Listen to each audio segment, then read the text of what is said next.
ഇങ്ങനെ ഞാൻ പിടിച്ചോളാം. വിടാൻ എന്താ നിന്റെ ഉദ്ദേശം? എനിക്ക് എന്തെങ്കിലും ഒരു ജോലി തരണം. പ്യൂൺ പോസ്റ്റ് ആയാലും മതി. ഞാൻ ഈ പെട്ടിയും തൂക്കി പുറകെ നടന്നോളാം. ജീവിക്കാൻ വേറെ വഴിയില്ലാഞ്ഞിട്ടാ. ഇതാരും പുറത്തറിയണ്ട. പഴയ പർച്ചേസിംഗ് മാനേജർ 4 കൊല്ലം കഴിഞ്ഞ് അതേ കമ്പനിയിൽ തന്നെ പിയൂണാകാൻ വന്നിരിക്കണം. ആൾക്കാരറിഞ്ഞാ ചിരിക്കും. മര്യാദക്ക് കമ്പനിയിൽ നിനക്ക് ജോലി എന്നല്ലേ, എന്നിട്ട് 3 കൊല്ലം കൊണ്ട് 3 ലക്ഷം രൂപ വെട്ടി. ആ സീക്ക് എന്നെ ചതിച്ചതാ. പണം മുഴുവൻ തട്ടിയെടുക്കാനായിട്ട് അയാൾ എന്നെ കഴിവാക്കിയതാ. വകയിൽ നീ എന്റെ ഒരു അളിയനാ. കാര്യമൊക്കെ ശരി തന്നെ. പക്ഷെ എനിക്കൊരു പാർട്ണർ ഉണ്ട്, മിസ്റ്റർ മേനോൻ. അദ്ദേഹം കൂടെ വിചാരിക്കണം. അല്ല അത് ഒന്ന് പറഞ്ഞ. അല്ല അളിയ,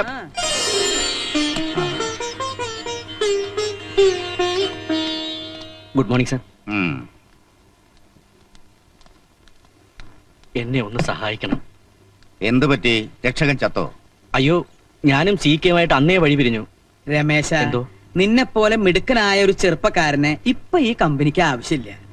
ഇത്തിരി പ്രാപ്തി കുറഞ്ഞാലും കമ്പനി വിഴുങ്ങാത്ത ഒരാളെയാണ് ഞങ്ങൾക്ക് ആവശ്യം. എന്താ എന്നെ കാളയടോ, സഹായം അഭ്യർത്ഥിച്ചു വരുന്നവർ ശത്രുവാണെങ്കിലും ഉപേക്ഷിച്ച പാരമ്പര്യം നമുക്കുണ്ടോ? അയ്യോ, മെന്നെ വീക്കാവരുത്. മേനോൻ ശുദ്ധനാ. ഇവനോടൊന്നല്ല നമ്മൾ പാരമ്പര്യം കാണിക്കേണ്ടത്. ഇയാള് പാവ. ആ സീക്കയുടെ ട്രാപ്പിൽ വീണു പോയതാ. ഒരു തവണ കൂടി നമുക്ക് ക്ഷമിക്കാം. Thank you sir. ഹലോ, ബോലോ. നഹി മാലൂം, ഹോൾഡ് കരോ. Menon is here. ഡൽഹിയിൽ നിന്ന് Udaya Singh. How are you, Singh?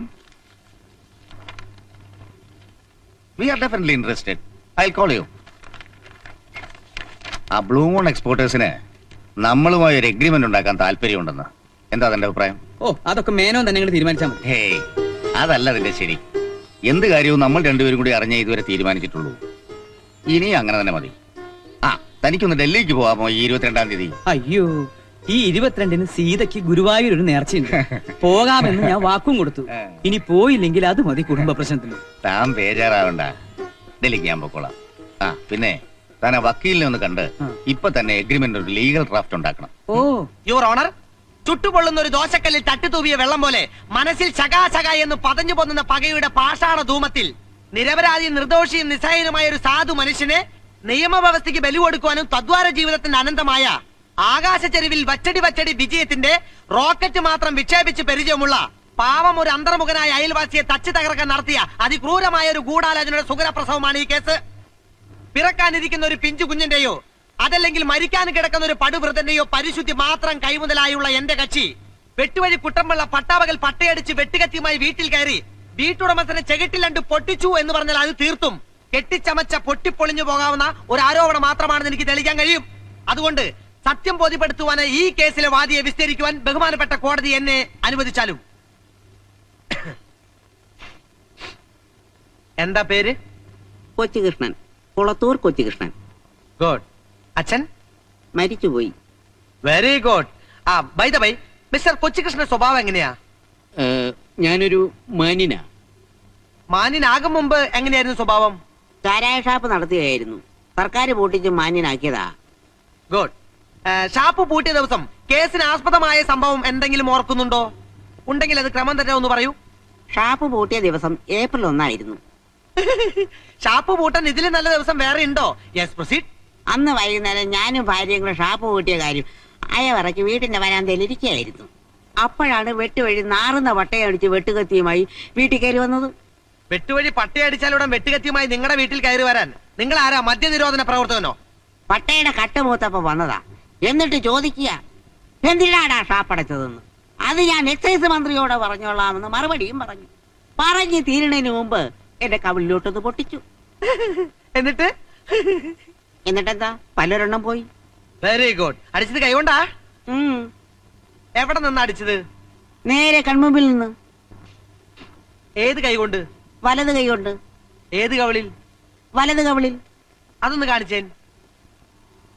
അവിടെ തന്നെയാണല്ലോ? ഉറപ്പാണല്ലോ? എന്റെ 8 കുട്ടികളാണ് സത്യം, ഉറപ്പാണ്. Okay, that's all your honour. സാക്ഷിമൊഴി വിശ്വസിക്കാനാവുന്നില്ല. എന്റെ കക്ഷി വലത് കൈ കൊണ്ട് വലത്തേ കവിളിൽ അടിച്ചു എന്നാണ് പറയുന്നത്. വലത് കൈ കൊണ്ട് ഒരാളെ ഓങ്ങി അടിച്ചാൽ അയാളുടെ ഇടതേ കവിളിൽ കൊള്ളൂ. This is a Himalayan or Anamudi blunder. സത്യമായി അടിച്ചതാണ് യുവർ ഓണർ. ഓഹോ, അത്രയ്ക്ക് ഉറപ്പാണോ? എങ്കിലൊരു കാര്യം ചെയ്യൂ, ആ വലത് കൈ കൊണ്ട് എന്റെ വലതേ കവിളിൽ അടിച്ചു കാണിക്കൂ. ആനടിക്കൂ. കോടതിക്ക് സത്യം ബോധ്യപ്പെടുത്താൻ നേരമായി. മടിച്ചു നിൽക്കാതെ അടിച്ചു തീർക്കൂ. പല്ലുള്ളത് പോയോ? ഇപ്പൊ മനസ്സിലായോ നിന്നെ എന്താ കേസ് വാദിക്കാൻ കോടതിയിൽ അയക്കാത്തതെന്ന്? എനിക്കെന്നല്ല ഒരു സീനിയറിനും നിന്നെ വിശ്വസിച്ച് കേസ് ഏൽപ്പിക്കാൻ പറ്റില്ല. അതിനെ ലാപ്പായിന്റ് അറിയണം. പുറം കൈ കൊണ്ടടിച്ച വലത് കൈയായാലും വലത് കവിളിൽ തന്നെ കൃത്യം കൊള്ളും. അതറിയാത്തവൻ കേസ് വാദിക്കാൻ കോടതി പോയാ പാവം പ്രതിക്ക് അഴി ഉറപ്പാ. ഇത് കഷ്ടാണ് സാർ. ഞാൻ സാറിന്റെ ജൂനിയർ ആയിട്ട് ഇപ്പൊ കൊല്ലം 5 ആയില്ലേ. സീനിയറിന് സമയമില്ല, കേസ് നീട്ടി വെക്കണം എന്നൊരു അവധി പറയാൻ, ഒരു പ്രേ ഫോർ ടൈം, അതിനു വേണ്ടിയെങ്കിലും എന്നെ സാറ് കോടതി കാണിച്ചിട്ടുണ്ടോ? ഒന്ന് ഞാൻ ഉറപ്പിച്ച് പറയാം, ഏതെങ്കിലും ഒരു കേസ് നിന്നെ സ്വതന്ത്രമായി ഏൽപ്പിക്കണമെങ്കിൽ ആദ്യം ആ കേസ് എന്റെ മുമ്പിൽ വാദിച്ച് ജയിക്കണം. അല്ലെങ്കിൽ ഈ ജന്മം നിനക്ക് കോടതിയിൽ പോകാമെന്നുള്ള ബോധി അങ്ങ് കളഞ്ഞേരെ. തൽക്കാലം വെട്ടുവഴിയുടെ കേസ് ഞാൻ വാദിച്ചോളാം. May I coming? If you want. Sorry sir, sir പറഞ്ഞിരുന്നെങ്കിൽ ഞാൻ അങ്ങോട്ട് വരുമായിരുന്നല്ലോ. കമ്പനി വക്കീലിനൊരു വെയിറ്റ് ആയിക്കോട്ടെ എന്ന് കരുതിയാ. സാർ അങ്ങോട്ട് ഇരിക്കണം. ആ സാർ, അത് വെട്ടുവഴിയുടെ കേസ്. ശരി. ഇയാളുടെ കവിളിൽ എന്താ കടന്നൽ കുത്തിയോ? അത് വെട്ടുവഴി വെട്ടിച്ചതാ. അഡ്വക്കേറ്റ് PK ശിവകുമാറിന് കോടതിയിൽ പോകാൻ ഒരു പൂതി. അത് രാവിലെ ഞാനങ്ങ് തീർത്തു. അത് വളരെ നന്നായി. ഞാൻ ഇന്നാള് പറയണമെന്ന് വിചാരിച്ചതാ. എന്താ സാറ് പിന്നെ പറയാത്തത്? എന്താ? പിന്നെ ഇതാണ് ടാർജറ്റ്, ഓ. ഇത് ടേൺ ഓവർ. ഓ. ഈ എഗ്രിമെന്റിന് താൻ ഒരു ലീഗൽ ഡ്രാഫ്റ്റ് ഉണ്ടാക്കണം. മനസ്സിലായോ? ഈ ആഴ്ച തന്നെ കിട്ടണം. ഓ. പിടിച്ചോ. എവിടെ കിട്ടിയേ? അതൊന്ന് കാണിച്ചു കൊടുത്തേ. ഓർമ്മയില്ലാന്നോ? അപ്പൊ ഇടയ്ക്കിടയ്ക്ക് കിട്ടുന്നുണ്ടല്ലേ?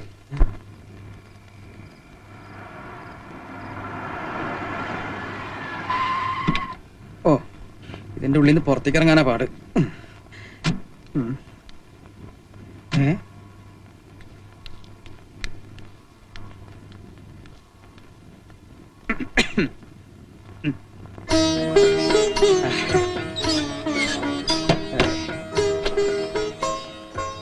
എന്താ അത്ര വൈകിയേ? നീ പിണങ്ങിയോ?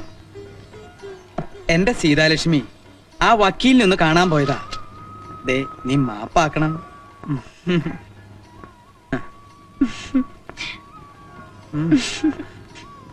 നോക്കട്ടെ. ആയ്. ആ, നാശം. ഈ സമയത്ത് തന്നെ അടിക്കണം. ഹലോ, ദമയന്തി പേசுறே. അയ്യോ, അത് നാത്തൂനാ, മദ്രാശിന്നാവും. ചേട്ടൻ ഉറക്കമായിരുന്നോ? അതറിയാനാണോ ഈ പാതിരാത്രി നീ ഇങ്ങോട്ട് വിളിച്ചത്? ഞാൻ അങ്ങോട്ട് വിളിക്കാം. അതെ. അയ്യോ, ഫോൺ വെക്കാതെ. ഞാൻ മരിക്കാൻ പോവാ. എനിക്കിനി ജീവിക്കണ്ട ചേട്ടാ. കണവനാ നനച്ച് ഇത്ര നാള് ഞാൻ ക്ഷമിച്ചു. ഇനി എനിക്ക് വയ്യ. അതെ, ഞാനിപ്പോ ചാവും. ദമയന്തി, നീ ഭ്രാന്ത് പറയാതെ. എനിക്ക് ജീവിതം മടുത്തി ചേട്ടാ. എന്റെ കണക്കൂട്ടലുകളെല്ലാം പിഴച്ചു. അയ്യോ, ഇന്താലും ശരിപ്പെട്ടു വരാത്. നിനക്ക് അയാളെ വേണ്ടെങ്കിൽ നീ ഇങ്ങോട്ട് പോരെ. അത് ചേട്ടനും നാത്തൂനും ബുദ്ധിമുട്ടാവും. അയ്യോ, എനിക്കൊരു ബുദ്ധിമുട്ടില്ല സീതാലക്ഷ്മി, നീ പറഞ്ഞോട്ടെ. എന്റെ നാത്തൂനെ അവ്യയം കാണിക്കല്ലേ. ഇനി പോരെ, ഞങ്ങളൊക്കെ ഇല്ലേ ഇവിടെ. ഇതെവിടുന്നാ വിളിക്കുന്നേ? മദ്രാശിന്നാ? നീ ഇങ്ങോട്ട് തന്നെ. ഇതെവിടുന്ന വിളിക്കണേ? മദ്രാസിന്നാണോ? പിന്നെ എവിടുന്നാ? അടുത്തെന്ന് പറഞ്ഞാൽ? തൊട്ടടുത്തെന്ന് പറഞ്ഞാൽ? ഏത് വാതില്? എവിടുന്നാ? ഈ ബെഡ്റൂമിന്റെ മുമ്പിൽ നിന്നു.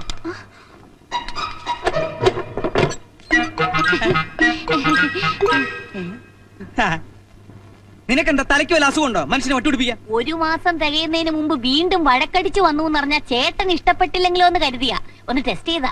ഇനി എന്നാ മടക്കം? ഇനി പോകുന്നില്ല. അത് നിന്റെ സ്ഥിരം പല്ലവിയല്ലേ? അയ്യോ, ഇത് അതുപോലല്ല. ഇനി ഞാൻ മദ്രാസിൽ പോയ ശരിപത്തിനെ ഞാൻ കൊല്ലും. അത്രക്ക് ക്ഷമിച്ചു ചേട്ടാ. ഇന്നലെ നിസ്സാര ഒരു കാര്യത്തിനാ ഞങ്ങൾ തമ്മിൽ ഉടക്കിയതേ. ചേട്ടൻ കേട്ടോണേ. അതെ, നമ്മളൊക്കെ ചായക്ക് പഞ്ചസാരയല്ലേ ഇടുന്നേ. അപ്പൊ ലേശം ഒരു ചേഞ്ച് ആയിക്കോട്ടെ എന്ന് ഞാൻ ഒരല്പം ഉപ്പിട്ടു. അപ്പൊ തന്നെ കുടിച്ച ചായന്റെ മുഖത്തോട് തുപ്പ്. ഞാൻ വെട്ടിക്കൊല്ലാൻ വാളെടുത്തതാ. ഉടനെ ഒരു പറച്ചില്, അമ്മാ നീ ഡൈവോഴ്സ് വാങ്ങി പോമാന്ന്. ആ സെക്കൻഡിൽ ഈ പെട്ടി മൊബൈൽ വഴി ഞാൻ വണ്ടി കയറിയതാ. നിന്നോട് ആരെങ്കിലും പറഞ്ഞു അവന്റെ കൂടെ ഒളിച്ചോടി പോവാൻ? അതിന് നേരെ ഓടാൻ ചേട്ടൻ സമ്മതിക്കുവോ? ഞാനിങ്ങനെ വീട്ടിനകത്ത് പൂത്തുലഞ്ഞ് നിന്നിട്ട് ചേട്ടൻ കണ്ട ഭാവം നടിച്ചോ? നാട്ടിൽ എത്രയോ ചെറുപ്പക്കാരുണ്ട്, പക്ഷെ ദമയന്തിക്ക് മാത്രം ചെറുക്കനില്ല. എനിക്ക് എന്താ ഒരു കുറവ്? കാണാൻ നല്ല ഗ്ലാമറല്ലേ? ഇല്ലേ? അപ്പൊ ചേട്ടന് ബിസിനസ് മാത്രം മതിയായിരുന്നു. തിരക്കൊക്കെ കഴിഞ്ഞ് എന്നെ കെട്ടിക്കാൻ നേരെ ആവുമ്പോഴത്തേക്കും എന്റെ സ്ത്രീജന്മം മൂടോടെ പാഴായി പോകത്തില്ലേ? തലയ്ക്ക് സുഖമില്ലാണ്ട എന്താ ചെയ്യാ? അയാൾക്ക് അങ്ങനെ പോയോ നാത്തൂനെ? ഞാനും ഒരു പെണ്ണല്ലേ. ചുക്കിനും ചുണ്ണാമിനും കൊള്ളാത്ത പ്രായത്തിൽ എന്തിനാ പിടിച്ച് കെട്ടിക്കുന്നത്? അതുകൊണ്ടാ കമ്പനി വന്ന പാണ്ഡ്യയുടെ കൂടെ ഞാൻ ഒളിച്ചോടിയത്. ചേട്ടനോട് ഒരു വാക്ക് പറഞ്ഞിട്ട് മതിയായിരുന്നു. അതെ, തമിഴ് പണ്ടേ എന്റെ ഒരു വീക്ക്നെസ് ആണ് നാത്തൂനെ. അയാള് പച്ചവെള്ളം പോലെ തമിഴ് പറയുന്ന കേട്ടപ്പോഴേ അയ്യോ എന്റെ കരളങ്ങ് വെള്ളമായി പോയി. പിന്നൊന്നും ആലോചിച്ചില്ല, അയാളോട് ഞാനങ്ങ് ഒളിച്ചോടി. അതെ, തമിഴ്നാട്ടിൽ ഭിക്ഷക്കാരി പോലും തമിഴാ പറയുന്നേ. അയ്യോ, സംസാരിച്ച് നിൽക്കാറെ നാത്തൂമ്പാ, എനിക്ക് വിശക്കുന്നു. വാ. അയ്യോ, രേണുമോൾ എവിടെ? തലവേദനയാണെന്ന് പറഞ്ഞ് നേരത്തെ കിടന്നു. കുഴപ്പമില്ല, ഞാൻ രാവിലെ കണ്ടോളാം. നീ എപ്പോ വന്നേ? ഞാൻ രാവിലെ വന്നു. ആന്റി എവിടുന്ന് ഒറ്റയ്ക്കാണോ വന്നത്? അല്ല, ട്രെയിനിൽ 10,000 പേരുണ്ടായിരുന്നു. അതുപോലെ എനിക്ക് വിശക്കുന്നേ വല്ലതും കഴിച്ചിട്ട് വരാം. നാത്തുമ്പ എടാ.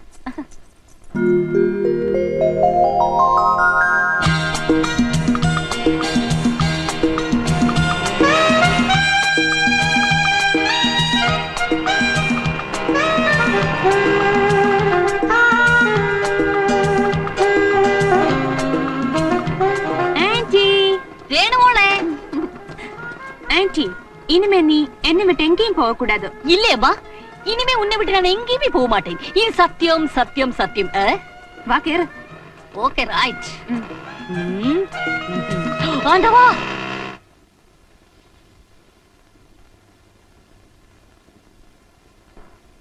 ചേട്ടാ ചേട്ടാ എണീക്കൂ.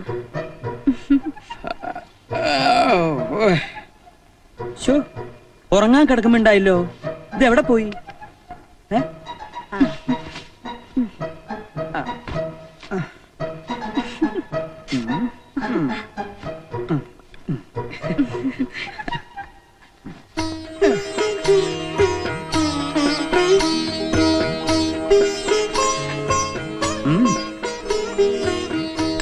അവിടെ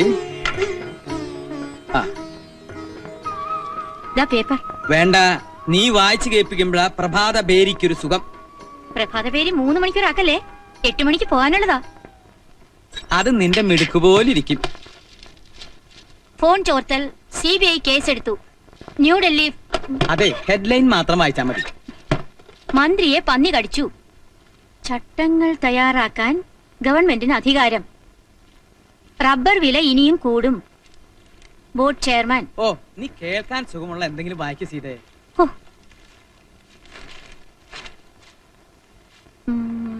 കേരളത്തിൽ എണ്ണവില കുറയും. പെട്രോൾ ഇറക്കുമതി ചെയ്യാൻ കേന്ദ്ര തീരുമാനം. ആശ്വാസായി, സംഭവം ക്ലീൻ, നല്ല സുഖം. നിനക്കോ? ആ, രമേശന്റെ കാര്യം എന്തായി? എന്തോന്നാ? ഒന്ന് തുപ്പിയിട്ട് പറ. അവൻ സ്വന്തമായിട്ട് എന്തെങ്കിലും ബിസിനസ് തുടങ്ങട്ടെ, നമുക്ക് സഹായിക്കാം. നമുക്കൊരു മോളുള്ളതാ. ഇനി അവളുടെ കാര്യം മാത്രം നോക്കിയാ മതി. അവളുടെ കാര്യം കൂടി കഴിഞ്ഞാൽ പിന്നെ നമുക്ക് എന്നും രാഗം, താനം, പല്ലവി. അപ്പുറത്തോണ്ട് മനുഷ്യ. അവൾക്ക് പണ്ടേ ചെവി കേൾക്കില്ലെന്ന് നിനക്കറിയാം. പറയല്ലേ ചേട്ടാ, പഴനിയാണ്ടവൻ സഹായിച്ച് എന്റെ ചെവിക്ക് യാതൊരു കുഴപ്പവുമില്ല. ആവശ്യമില്ലാത്തതാണെങ്കിൽ എത്ര അടക്കി പറഞ്ഞാലും വൃത്തിയായിട്ട് എനിക്ക് കേൾക്കാം.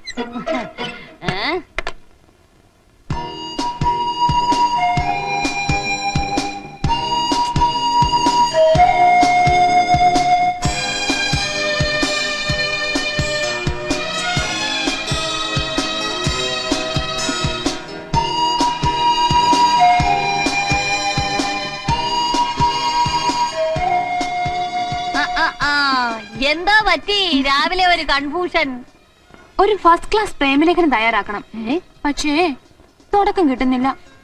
ചോദിക്കാൻ മറന്നു, നിന്റെ കാതലിപ്പ് എങ്ങനെ പോകുന്നു? ഇപ്പോഴും അസ്ഥിയിലാണോ? അസ്ഥി കഴിഞ്ഞ് മജ്ജയിലോട്ട് കയറി. അച്ഛൻ അറിഞ്ഞു? പക്ഷേ അറിഞ്ഞില്ലെന്ന് നടിച്ച് നടക്കുവാണെന്ന് തോന്നുന്നു. ബാലേന്ദ്രൻ ഇന്നൊന്ന് കണ്ടാലോ?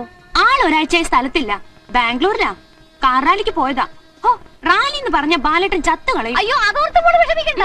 ഒരുവിധമുള്ള റാലിയൊക്കെ കല്യാണത്തോടെ തീർന്നു കിട്ടും. പിന്നെ കല്യാണം കഴിഞ്ഞാൽ കാർ റാലി പോയിട്ട് ഒരു സൈക്കിൾ റാലിക്ക് പോകാനുള്ള ആവേശം പോലും കാണത്തില്ല, അതുറപ്പ്. അതങ്ങ് പാണ്ടിയില്. ഇവിടെ അതല്ല. പ്രേമത്തിന്റെ ടെമ്പോ കുറയാതിരിക്കാൻ ബാംഗ്ലൂർ അഡ്രസ്സിൽ ഒരു ഉഗ്രൻ സാധനം അങ്ങ് കാച്ചാന്ന് വെച്ചാ. ആന്റിക്ക് കിട്ടിയ പഴയ സാധനം എല്ലാം കയ്യിലുണ്ടോ? പിന്നില്ലേ, ഇഷ്ടം പോലെ ഉണ്ടായിരുന്നു. നിന്റെ അച്ഛൻ തീരെ കലാബോധമില്ലാത്തവനാ. ഞാൻ ആ തമിഴനോട് ഒളിച്ചോടിയ ദിവസമേ എല്ലാം പേർക്ക് തീയിലിട്ടു. അയ്യോ, പുരാവസ്തു വകുപ്പിൽ വെക്കേണ്ട മെറ്റീരിയൽസ് ആയിരുന്നു. ഒരു കോപ്പി പോലും എടുത്ത് വെക്കാൻ പറ്റിയില്ല. എത്ര തലമുറയ്ക്ക് ഉപയോഗപ്പെടേണ്ടതായിരുന്നു. പോട്ടെ, നീ വിഷമിക്കൊന്നും വേണ്ട. ആന്റി മോക്കൊരെണ്ണം ഡ്രാഫ്റ്റ് ചെയ്ത് തരും പോരെ? എന്നാ ഐശ്വര്യമായിട്ട് തുടങ്ങിക്കളയാം. ക്യാപിറ്റൽ ലെറ്റർ തന്നെ എഴുതിക്കോ. പരമപ്രാണേശ്വര ഓർ എൻ കാതലെ.